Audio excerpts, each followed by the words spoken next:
네, 자리로 가서 앉아주시고. 역시 우리 반응하는 싱글들 여러분들이 가장 아름답습니다. 그러니까 앞으로 앉으라니까 앉아주는 싱글들 여러분들이 복 받을 겁니다. 네, 또 와주신 분들은 말씀 반응하신 분들은 다 복을 받길 바랍니다. 예. 지난주에 저는 서울교회 강서센터에 가서 말씀을 나누고 왔습니다. 싱글들하고 같이 해서 너무나 더 뜻깊었고 따뜻한 대접을 받고 왔습니다. 저희들이 왔다니까 평상시에 점심 메뉴로 안 나오던 불고기를 또 준비해가지고 주셔서 감사하고 40여 명의 제자들이 열심히 하나님 말씀을 전하고 있습니다. 여러분 대한민국에 있는 모든 그리스도의 교회가 다 잘 지내야 됩니다. 특별히 전임 인도자가 없는 현재 부산교회라든가 대전교회를 비롯해서 대구교회, 분당, 또 서울에 있는 세계 교회들 모든 그리스도의 교회가 잘 지내서 하나님 말씀을 힘차게 전할 수 있게끔 여러분 기도해 주시기를 부탁드리고 싶습니다. 말씀 같이 보겠습니다. 마태복음 17장입니다. 마태복음 17장. 오늘 말씀의 주제는 믿음의 방향성이라는 주제를 가지고 말씀을 나누려고자 하고요. 요즘 일산교회 싱글들과 같이 싱글들이 한 마음을 모으기 위해서 같은 성경을 보고 있습니다. 잠언을 한 장을 보고 또 마태복음 한 장을 보고 한 사람이 싱글 밴드에다가 글을 올리면은 나머지 사람은 자신이 나눴던 큐티들을 댓글로 막 올립니다. 지금 오늘 18장을 하는 날이기도 하고요. 매일 한 장씩 하고 있는데 굉장히 개인적으로도 감사하고 또 성경이 연결되어 있음을 느낄 수 있는 시간에서 감사하고 여러분 패밀리 그룹에서 더 서로가 같은 마음을 갖기 원한다면은 한번 시도해 보길 바랍니다. 같은 성경을 가지고 같이 같은 날 같은 곳을 보면서 같은 하나님이 주신 메시지를 듣는다면은 더 같이 그 감동이 같이 더 2배가 되지 않을까 생각을 하게 됩니다. 오늘은 어제 같이 봤던 말씀 중에 한 가지를 보면서 나누겠습니다. 마태복음 17장 14절 말씀부터 20절까지 저와 여러분이 한 절씩 교독할게요. 14절부터 20절까지. 그들이 무리에게 오니 한 사람이 예수께 다가와서 무릎을 꿇고 말하였다.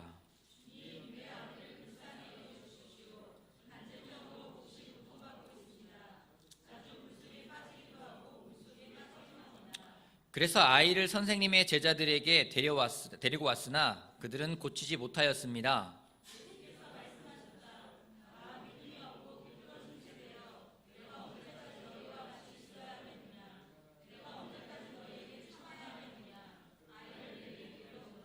그리고 예수께서 귀신을 꾸짖으셨다. 그러자 귀신이 아이에게서 나가고 아이는 그 순간에 나았다.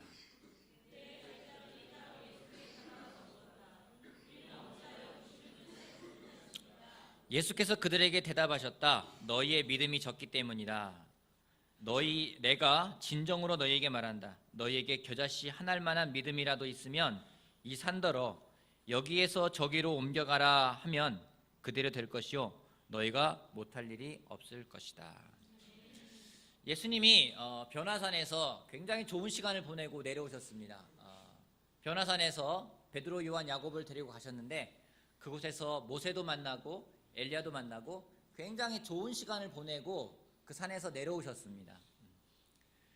여러분 굉장히 좋은 시간을 보내고 밖에서 좋은 시간을 보내고 집에 들어가는데 집에 들어갔더니 막 안 좋은 소식 기다리고 있는 경우도 있죠.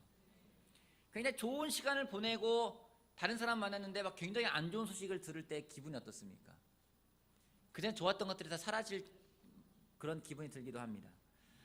그래서일까요? 예수님이 아주 영광스러운 시간, 좋은 시간, 아주 놀라운 시간을 보내고 내려오셨는데 문제가 생겼습니다. 내려오자마자 한 사람이 달려와서 예수님께 무릎을 꿇고 이야기를 합니다. 내 아이가 간질병에 걸렸습니다. 근데 문제는 뭐냐면요, 예수님 당신들의 제자에게 데리고 왔는데 제자들이 귀신을 내쫓거나 고치지 못했습니다 라고 말한 겁니다. 예수님의 제자들은 왜 귀신을 쫓아내지 못했을까요? 믿음이 적기 때문에. 그렇죠? 예수님의 제자들은 귀신을 쫓아내거나 병을 고칠 수 있는 능력이 있었을까요? 없었을까요? 있었어요. 그 전에 마태복음 10장을 잠깐 볼게요. 마태복음 10장을 보게 되면은 10장 1절에 이런 말씀이 있습니다. 예수께서 12 제자를 부르셔서 더러운 귀신을 제어하는 권능을 주시고 그들이 더러운 귀신을 쫓아내고 온갖 질병과 온갖 허약함을 고치게 하셨다. 실제로 제자들은 그런 경험이 있습니다. 그들이 가서 말씀을 전했습니다. 정말로 병든 사람이 나았고 귀신 쫓아내고, 그래서 그들이 너무 기뻐하고 예수님께 그 기쁜 소식을 알린 적도 있었습니다.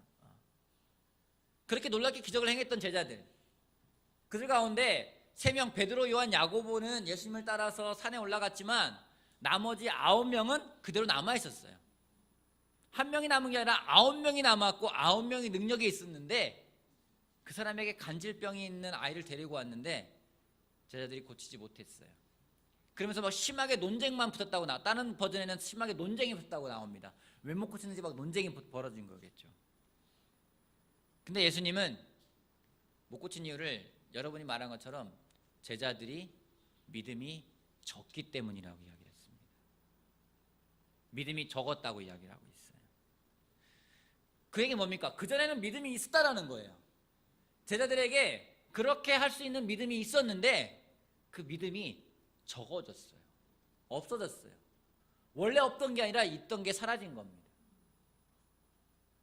그들이 믿음을 잃어버린 이유는 무엇 때문일까요? 그들이 무엇 때문에 믿음을 잃어버렸을까요? 예수님이 17절 말씀에서 그렇게 말씀하십니다. 예수께서 말씀하셨다. 아, 믿음이 없고 삐뚤어진 세대여 라고 한탄을 하십니다. 그들이 믿음을 잃어버린 이유가 여기에 나와 있습니다. 믿음을 잃어버렸는데 왜 잃어버렸는지, 그들이 삐뚤어진 세대여라고 나와 있습니다. 이게 예전 개정판에는요, 패역한 세대라고 나와 있습니다. 패역하다는 말을 씁니다. 패역하다는 게 뭡니까? 완고하고 고집이 세다는 겁니다. 세상의 욕망 때문에, 자기 욕심 때문에 뭔가를 꺾지 않고 그대로 가는 것, 그걸 삐뚤어졌다라고 표현하는 거예요. 삐뚤어졌다는 이야기는 다른 말로 표현하면은 방향이 틀렸다, 방향이 잘못되었다라는 겁니다. 제자들이 원래 정상적인 방향을 가고 있었는데 방향이 잘못됐어요. 언제부터 그들의 방향은, 그 믿음의 방향은 잘못되었을까요? 놀랍게 언제부터 잘못되었는지는 바로 그 앞장에 나와 있습니다. 16장 볼게요. 16장. 예수님이 제자들에게 물어봅니다. 너희는 내가 누구라고 생각하느냐니까 베드로가 놀랍게 이야기합니다. 그리스도라고, 하나님의 아들이라고 이야기를 합니다. 예수님이 칭찬합니다. 그런 다음에 21절. 그때부터 예수께서는 자기가 반드시 예루살렘에 올라가야 하며 장로들과 대제사장들과 율법학자들에게 많은 고난을 받고 죽임을 당해야 하며 사흘째 되는 날에 살아나야 한다는 것을 제자들에게 밝히기 시작하셨다. 예수님이 말씀하십니다. 그렇게 놀랍게 애들이 믿음이 있는 것 같으니까 진짜 놀라운 걸 말씀하신 거예요. 뭘 말씀하셨습니까? 내가 죽었다가 부활할 거라고. 내가 죽었다가 부활할 거라고. 근데 베드로가 받아들였습니까? 아니에요. 못 받아들인 겁니다. 절대로 그래서는 안 된다고 이야기를 해요. 예수님이 죽으면 안 된다고 이야기를 하는 거예요. 왜요? 예수님 죽으면 왜 안 될까요? 베드로뿐만 아니라 다른 제자들도 다 같이 했다고 그래요. 예수님이 내가 죽어야 돼. 그러니까 제자들이 안 됩니다. 절대 그런 일이 있어도 안 됩니다. 라고 이야기를 해요. 왜요? 예수님을 너무 사랑해서? 왜요? 제자들은요, 예수님이 메시아였어요. 그들이 생각한 메시아는 로마 군대를 내쫓고 다윗의 왕국을 재건한 다음에 그 왕국에서 예수님이 왕이 되면은 그들은 다 한 자리씩 할 거라 생각했던 거예요. 근데 예수님이 믿음이 있는 것 같아서 이야기를 하기 시작했어요. 내가 죽어야 된다. 제자들이 뭔 말입니까? 예수님, 당신이 왜 죽습니까? 예수님을 위하기보다는 자기를 위한 자기 이제 욕심들이 막 나오기 시작했던 겁니다. 그들의 믿음의 방향이 잘못되어지기 시작했어요. 그들의 믿음의 중심이 이제는 서서히 자기가 되기 시작했습니다. 사탄이 그런 마음들을 공격을 했습니다. 여러분, 사탄이 우리 공격하는 건요, 우리의 방향을 잃어버리게 만듭니다. 믿음의 방향을 잃어버리게 만듭니다.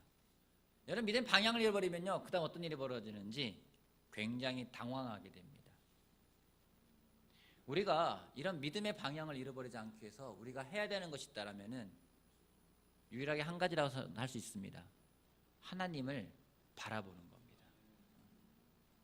오늘 하나님을 바라보는 것에 대해서 같이 이야기를 나누면서 하나님을 바라본다는 게 무엇인지를 같이 나누고자 합니다. 잠언 17장 보겠습니다. 잠언 17장. 여러분, 하나님을 바라본다는 게 뭘까요? 제가 여기서 누굴 볼까요? 여기서 저를 좀 보십시오. 저를 보십시오. 제가 누구를 보면 좋을까? 제가 딱 송민이 형들 항상 앞에 있으니까 송민이 형들, 제가 송민이 형들 딱 봅니다. 송민이 형들 계속 봐요. 제가 계속 봐요. 제가 보면서 무슨 생각 들까요? 송민이 형들 계속 보면서 무슨 생각 들까요? 계속. 여러분 상상해보세요. 제가 송민이 형들 계속 봅니다. 바라봐요. 계속 바라봐요. 계속 바라봐요. 바라보면서 무슨 생각할까요? 여러분은 무슨 생각할 것 같아요? 여러분 생각을 이야기해 주세요. 괜찮아요. 제가 계속 바라봅니다. 시열이랑 닮았다. 시열이랑 닮은 게 아니라 시열이가 송민영이 닮은 거겠죠? 시열이랑 닮았다. 또 무슨 생각할까 제가? 계속 바라보면서. 쌍꺼풀이 진하다. 그죠? 이 부리부리한 눈, 이글이글 타오른 이글아이라는 별명을 갖고 있었던. 여러분, 바라본다는 게 뭐예요? 그 사람을 계속 바라봐요. 계속 무슨 일 계속 바라봐요. 뭘 하겠다는 거, 바라본다는 게 뭐 하겠다는 거예요? 할 말이 있다. 계속 바라보는 거예요, 제가. 여러분, 하나님은 바라본다잖아요. 우리의 눈을 하나님에게 고정시키자, 예수님이 고정시키자는 말을 하잖아요. 하나님을 바라본다라는 게 뭘 말하는 겁니까? 크게 말해보세요. 하나님을 계속 생각하는 거예요. 그죠? 무슨 형제를 제가 바라봐요? 무슨 형제를 계속 바라보면서 계속 생각해요. 무슨 생각할까요? 무슨 생각을 할까요? 무선이 생각? 무선이 생각 계속 하겠죠. 바라보면 이렇게 생각을 해요. 생각하고 생각해요. 그러면 제가 원하는 게 뭡니까? 무선 형제가 무슨 관심이 있을까? 여러분, 그 사람을 바라본다는 것은 그 사람의 관점을 가져가는 거예요. 하나님을 바라본다는 것은 하나님의 관점을 가져가는 겁니다. 하나님이 관심 있는 게 뭔지를 내가 알아내는 거예요. 그리고 내가 거기에 같이 관심을 가져가는 걸 말하는 겁니다. 근데 하나님은 관심 있는 게 뭔지 17장 3절 말씀 보겠습니다. 잠언 17장 3절. 도가니는 은을, 화덕은 금을 단련하지만 주님께서는 사람의 마음을 단련하신다. 여러분, 성경은요, 하나님이 관심 있는 게 뭐라고 나와 있습니까? 하나님은 사람의 마음을 관심 있다고 그래요. 사람의 외모를 보는 게 아니라 사람의 중심을 보는 게 하나님이라고 나와 있습니다. 마찬가지로 우리가 하나님의 눈을 바라보고 하나님을 바라본다면은 우리는 마음의 관심이 가야만 된다는 겁니다. 근데 우리가 마음의 관심이 가다가 이제 행동의 관심이 가기 시작해요. 여러분, 결혼할 때 외모 때문에 결혼한 사람도 있겠죠? 하지만 대부분 우리가 이야기합니다. 그 사람 마음이 놀라웠어요. 우리 한나자매는 동일 형제의 마음을 보고 결혼을 했을 거라 생각합니다. 그죠? 물론 외모도 출중하지만, 그죠? 우리가 시작할 때 그렇게 시작을 해요. 크리스찬 될 때도요, 마음으로 시작을 해요. 하나님, 내 마음을 당신께 드립니다. 그리고 사람을 볼 때도 이제 내가 예전에 나의 눈으로 보는 게 아니라 하나님의 눈으로 그 사람의 마음을 보겠습니다. 그 마음을 보며 마음을 사랑하고 마음을 중요하게 생각을 하고 마음을 지키려고 우리가 행동을 합니다. 근데 어느덧 우리의 눈이 하나님으로부터 고정되어지는 게 아니라 하나님으로부터 틀어지면서 우리의 관심은 마음이 아니라 행동으로 가요. 결혼하고 그토록 다 좋아 보였던 사람이 눈에 뭐 콩깍지가 씌인다 하잖아요. 뭔가 하여튼 이게 눈에, 바울의 눈에서 비늘이 떨어지는 건지 모르겠지만 떨어지면서 이제 안 보이던 잘못들이 보이기 시작합니다. 이 남자가 이런 사람이었나? 이 여자가 이런 사람이었나? 실망하기 시작합니다. 점점 마음에 관심이 가는 게 아니라 이제는 행동에 관심이 가기 시작을 해요. 그거를 고치고자 합니다. 여러분, 아이에 대해서도 마찬가지입니다. 뱃속에 있을 때는 그냥 손가락 5개 정상적으로 발가락 5개 양쪽 손에 다 정상으로 있으면 좋겠다. 눈이 붙어있을 곳에 붙어있으면 좋겠다. 그것만 바라면서 그냥 마음만 있었는데 어느덧 아이가 태어나니까 이제 애 행동에 관심이 가기 시작해요. 저희도 마찬가지예요. 애 행동에 많이 관심이 가요. 재미난 이야기가 있었는데 뭐냐면 어제 싱글들하고 같이 모여서 같이 큐티하고 떡국 먹자라고 했는데 우리 한나한테 한나야 우리 이모들하고 같이 또 삼촌들 같이 큐티를 할 건데 같이 가자 하니까 안 가겠대. 집에 있겠대요. 그럼 집에 있으려면 너 먼저 큐티해라. 제 아내가 이제 아이랑 같이 이야기를 해가지고 전 방에 있었고 막 이야기하는 게 들리더라고요. 그래서 애가 알았어, 난 집에서 큐티할게요. 저는 먼저 큐티할게요. 저는 앉아서 큐티를 했어요. 큐티를 하고선 저랑 아내랑 이제 같이 나갑니다. 나가려고 할 때 한나가 넌 집에 있을 거니까 집에 있을 거래요. 그러면은 우리 아내가 하는 말, 그럼 너 큐티하고 있어? 딱 그러는 거예요. 그러니까 한나가 좀 전에 했는데? 이러는 거예요. 아, 했구나. 어느덧 뭐냐면 우리 관심이요, 애가 뭘 해야 되는지만 관심이 있는 거지 애 마음에 관심이 별로 없는 거예요 이제는. 그래 분명히 한 얘기인데 또 하는 거예요. 뭐 더블 체크예요. 우리 아내가 한나한테 양치했니? 자기 전에 하면은 하잖아요. 제가 또 물어요. 양치했니? 또 물어봐요. 행동에만 관심이 가는 거예요. 우리가 그래요. 마음이라는 게 그렇게 되는 거예요. 오늘 여러분은 관심 있는 게 뭡니까? 오늘 여러분 마음에 관심이 있습니까? 오늘 여러분들이 여러분 마음을 들여다보고 있습니까? 오늘 여러분의 옆에 있는 사람에게 보는 것은 무엇입니까? 마음을 보십니까? 아니 외모를 보십니까? 하나님이 여러분이 주신 배우자의 무엇을 보고 계십니까? 그 사람의 마음을 보면서 마음에 관심이 있습니까? 하나님은 그 사람의 마음에 관심이 있거든요. 근데 우리는요 행동에 관심이 가요. 고쳐주고 싶어요. 바꿔놓고 싶어요. 저것만 바뀌면 될 것 같은데 아니라는 거죠. 사탄이 우리를 그렇게 공격합니다. 방향성을 잃어버리게 만듭니다. 오늘 우리가 하나님을 바라보는 사람이라면 하나님의 관점으로 마음의 관심이 가져가는 우리가 되길 바라겠습니다. 하나님을 바라본다는 것은 나를 죽이는 걸 말하는 겁니다. 우리는요 나 자신이 높아지기를 원합니다. 창세기 3장 잠깐 볼게요. 사탄이 이브를 유혹합니다.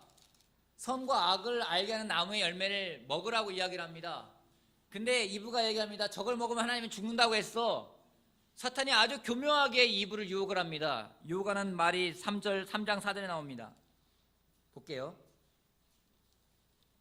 뱀이 여자에게 말하였다. 너희는 절대로 죽지 않는다.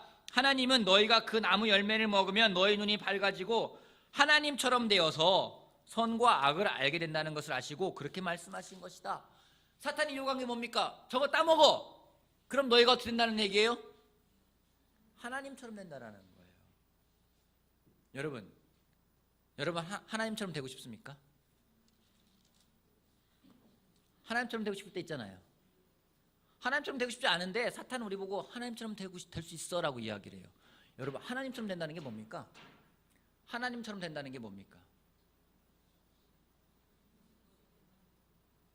우리가 하나님을 바라본다고 하는데 그게 정말 하나님처럼 되기를 원하는 부분도 있어요. 근데 사탄은 또 거기에서 공격하는 게 있어요.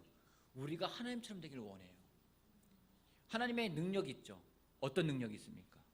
전지하시고 전능하다고 그래요. 전지한 건 뭡니까? 모든 걸 다 아는 거예요. 우리의 그런 유혹이 있죠. 알고 싶은 게 많아요. 계속 알아야 돼요. 하나님의 능력이 있습니다. 하나님의 어떤 능력이 있죠? 하나님의 놀라운 능력이 있어요. 하나님만 할 수 있는 능력이 있어요. 뭡니까? 하나님은요 말하면 그대로 돼요. 우리가 그거를 원해요. 내가 말하는 대로 되길 원해요. 세상도 그걸 압니다. 그래서 우리의 욕구를 유혹하게끔 그런 물건을 만들어냅니다. 아이폰에 뭐가 있습니까? 실이라는 게 있죠. 실입니까? 실입니까? 말하면 어떻게 반응하잖아요. 제 내비게이션이 있는데 내비게이션에다가 새로 업데이트하니까 이제 딱 마이크 버튼 누르면 말을 하면은 장소를 찾아줘요. 예를 들어서 딱 해서 우리 집 가자 그러면은 딱 길을 안내해요. 그리고 또 주소를 그냥 말로 말하면은 얘가 인식을 해요. 뭐 예를 들어서 뭐 행신동 999-1번지 그러면은 행신동 991-1번지로 안내하겠습니다. 안내라는 거예요. 또 전화도 가끔 걸어줘요. 그래서 전화 걸어줘 하면 누구한테 전화를 걸어줄까요? 예를 들어서 제가 뭐 신동일에게 전화 걸어줘 하면 신동일님에게 전화를 걸겠습니다. 그런데 가끔 가다가 얘가 못 알아들 때가 있어요. 신동일 그러면은 신정일에게 걸겠습니다. 이러는 거예요. 얘가 못 알아듣네 그러면서 말하면 짜증이 나요. 어느덧 야 되게 신기하다 했는데 말을 못 알아들으면 짜증이 나요.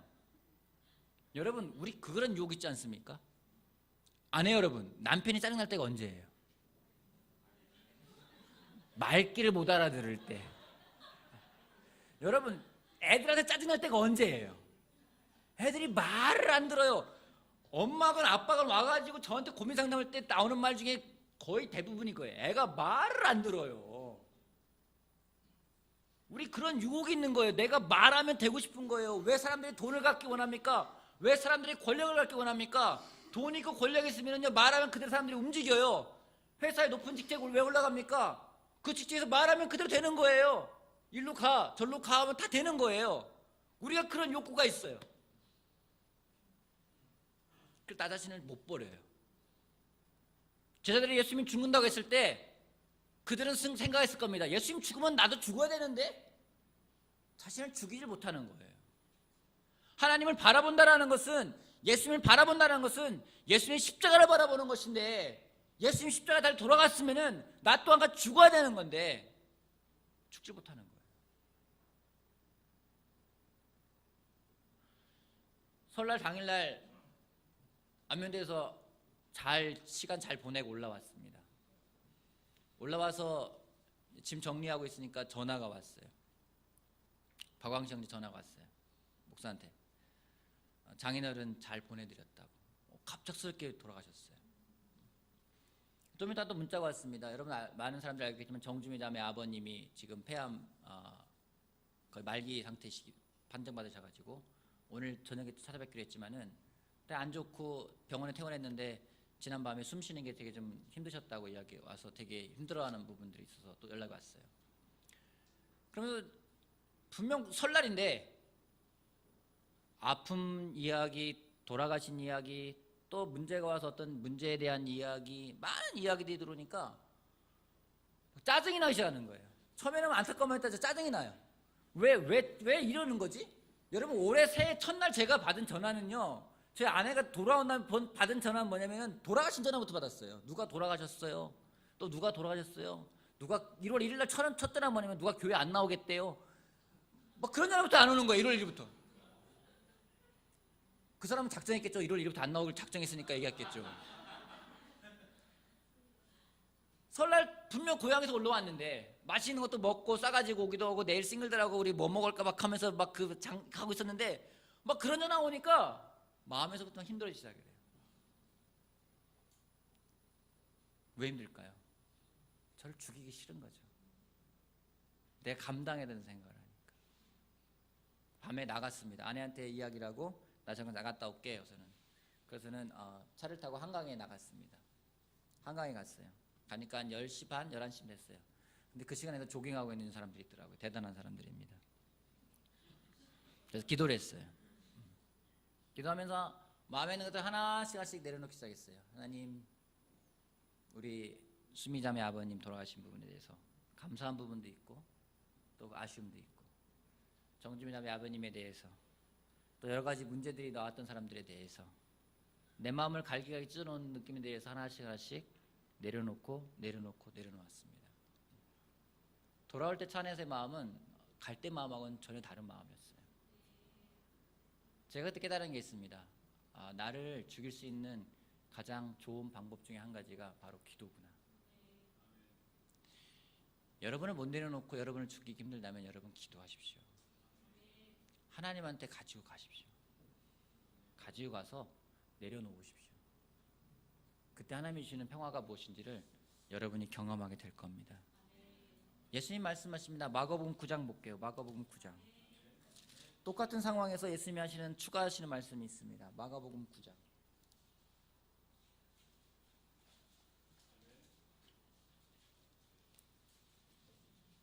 28절 말씀부터 볼게요.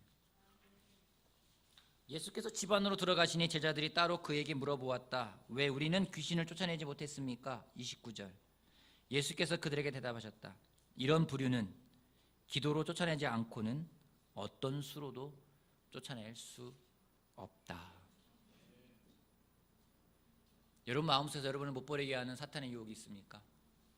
여러분의 마음을 죽이지 못하게 만들고 여러분이 말하는 대로 되기를 원하게끔, 여러분이 하나님처럼 되기를 원하게끔 만들어 놓는 그런 귀신들이 있습니까? 여러분, 기도가 아니면 나가지 않는다고 이야기하고 있습니다. 하나님을 바라본다라는 것은 예수님의 정말 그 십자가에 내가 다시 같이 못 박히겠다라는 거예요. 가장 좋은 방법을 하나님 알려주셨습니다. 바로 기도라는 겁니다. 예수님을 바라본다면, 하나님을 바라본다면 기도하는 우리의 마음을 좀 올바르게 가져가기 위해서 기도하는 우리가 되길 바라겠습니다. 아멘. 다시 마태복음 다시 돌아가 볼게요. 마태복음 17장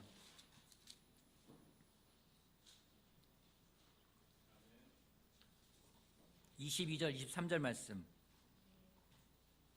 제가 읽어보겠습니다. 제자들이 갈릴리에 모여 있을 때 예수께서 그들에게 말씀하셨다. 인자가 곧 사람들의 손에 넘어갈 것이다. 사람들은 그를 죽일 것이다. 그런데 그는 사흘째 되는 날에 살아날 것이다.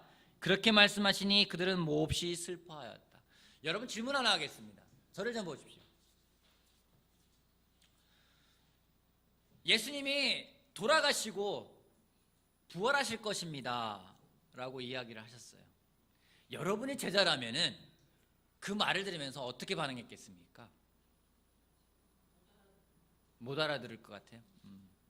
예수님이 나는 죽을 거다. 하지만 내가 사흘 후에 내가 부활할 거다 라는 말을 들으면 여러분들의 감정은 어떨 것 같습니까? 슬플 것 같아요? 놀랄 것 같아요? 그죠? 저는 개인적으로 슬플 것 같지는 않습니다. 근데 이들은 왜 슬펐을까요? 그쵸, 죽는 것에 포커스가 돼 있었어요.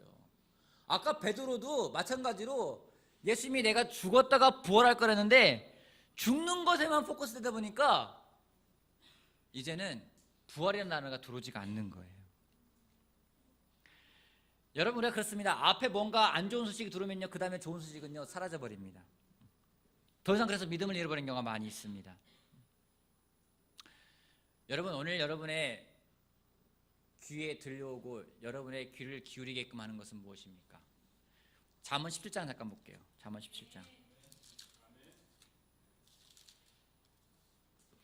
오늘 여러분의 귀에 들어오는 말들은 무엇입니까?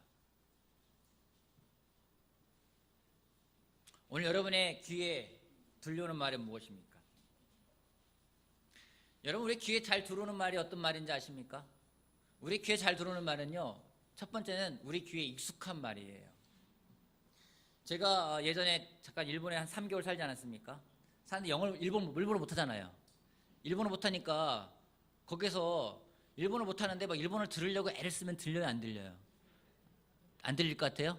네, 안 들려요. 안 들려요. 뭐 말을 하는데 뭔 말하는지 모르겠어요. 하여튼 안 들려요. 근데 전임들 미팅을 갔거든요. 전임들이 영어를 하잖아요. 영어가 그렇게 잘 들리는 거예요. 저는 그때 제가 내 영어를 잘하나 보다 생각했는데 그게 아니었어요. 그나마 익숙한 단어가 영어니까 영어가 잘 들리는 거예요. 영어가 들리는데 나중에요, 그 한국 형제자매를 모아가지고 전도하러 가자 해서 전도하러 토요일 날 나갔어요. 그러니까 거기 가면은 그 무슨 공원인지 모르겠는데 이게 소년이 개 끌고 있는 그 동상 있는 그 공원이 있더라고요. 그 자주 가서 전도하는 곳이라고 하더라고요. 이렇게 소년이 개 그 동상 있는 거기 앞에 하는데 전도를 하자 하는데 여기서 한 누구쯤 될까요? 여기서 한 저기 한 완수형제 정도 거리가 되는데 한국 사람들이 둘이 지나가면서 한국말 하잖아요. 저는 그 순간 제 귀가 소머즈인 줄 알았어요. 소머즈에 웃으시는 분들은 제 세대입니다. 소머즈 아시죠? 그들이랑 대화가 들리는 거예요. 그래서 쫙 들리는데 진짜 신기한 거예요. 왜 그럴까요? 익숙하니까. 제가 그리고 가장 관심 있는 나라예요. 왜냐하면 한국 사람 찾으려 노력했거든요. 일본 사람들 가운데 한국 사람이 있을까요? 한국 사람이 누굴까? 제 관심은 온통 한국 사람들한테 가 있고 한국말 하는 사람을 찾기 위해서 노력했기 때문에 제 귀는요 한국말에 그냥 쫙 열리는 거예요.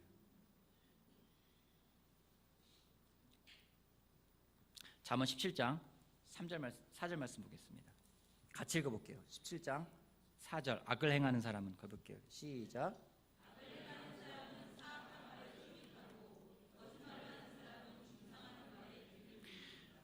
악을 행하는 사람은 사악한 말에 솔깃하고 거짓말하는 사람은 중상하는 말에 귀를 기울인다고 되어 있어요. 우리의 귀는요, 우리의 마음이 있는 곳에 귀를 기울이게 되어 있습니다. 우리의 관심 있는 것에 귀를 기울이게 되어 있습니다. 부동산에 관심 있는 사람은요, 부동산에 붙자만 나와도 기가 막히게 귀를 기울이게 됩니다. 먹을 것에 관심 있는 사람들은요, 먹을 것에 기가 막히게 귀를 기울이게 돼 있어요. 내가 입고 싶은 옷이 있어요. 그러면은요, 뭔가 패션에 패자만 나와도 눈에 딱 가게 돼 있어요.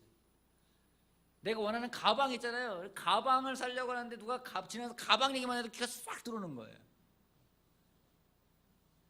여러분, 하나님 말씀은 여러분 귀에 들어옵니까?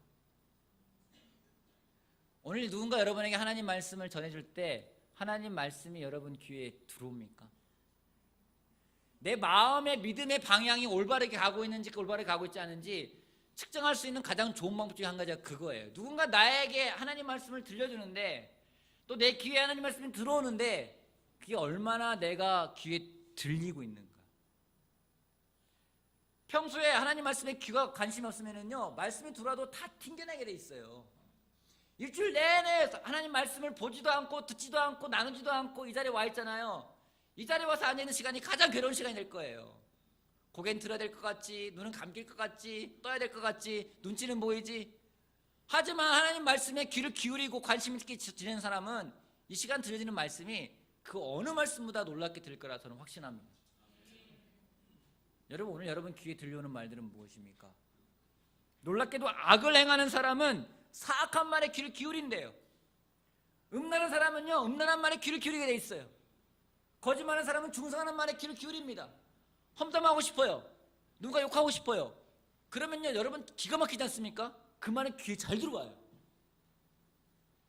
반대로 여러분이 정말 올바른 믿음을 살아가고 난다면은 하나님 말씀에 귀를 기울이게 될 거랍니다. 내 눈도 마찬가지예요. 내 눈도 관심 있는 거에 갑니다. 형제들이 어쩌다가 당구를 치러 가잖아요. 당구장 귀신같이 찾아내요. 그 빌딩 간판 빽빽한 곳에 당구장, 저기 당구장 있다, 저기도 있네.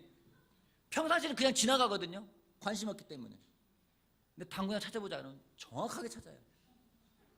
그리고 다 촉이 있어요. 이쯤 있을 것 같아. 딱 찾아내요. 관심 있으니까요. 근데 관심 없으면요, 보이지도 않아요. 오늘 여러분의 관심은 어디가 있습니까? 여러분의 마음은 어디로 가 있습니까? 여러분 오늘 귀를 기울이는 것은 무엇입니까? 여러분, 우리의 귀가요, 세상에 귀를 기울인다면, 우리의 귀가 나를 즐겁게 하는 것에 귀를 기울인다면, 우리의 눈이 내가 정말 원하는 걸 보기 원하는 것만 보기를 원한다면, 우리의 눈이 하나님에 가 있지 않다면 우리의 믿음은요, 삐뚤어질 겁니다. 삐뚤어질 거예요. 예수님에게 같은 탄식을 들을 겁니다. 믿음이 적고 패약한 세대라고요. 삐뚤어진 세대라고요. 저는 오늘 그런 얘기가 아니라 정말 겨자씨만한 믿음이 있었지만은 그 믿음을 심었을 때, 광문 선생제가 정말로 겨자씨만한 믿음이 있을 때 그 심었을 때 하나님이 놀랍게 일하셨던 것처럼 정말 이 산더러 들려서 저리로 옮겨가라 했을 때 산에 옮겨지는 그런 놀라운 믿음의 경험과 믿음의 정말 기적이 일어나기를 바라겠습니다. 여러분, 새해를 하나님이 또 주셨습니다. 우리에게는 새로운 기회가 많아서 감사해요. 다시 한번 우리의 마음을 다잡고 믿음의 방향이 잘못됐다면 다시 회개하고 돌이키며 올바른 방향으로 갈 수 있는, 우리의 눈을, 그렇게 해서 우리의 눈을 하나님에게 고정시키고 하나님이 관심 있는 것에 관심을 가져갈 수 있는 우리가 되길 바라겠습니다. 마치겠습니다.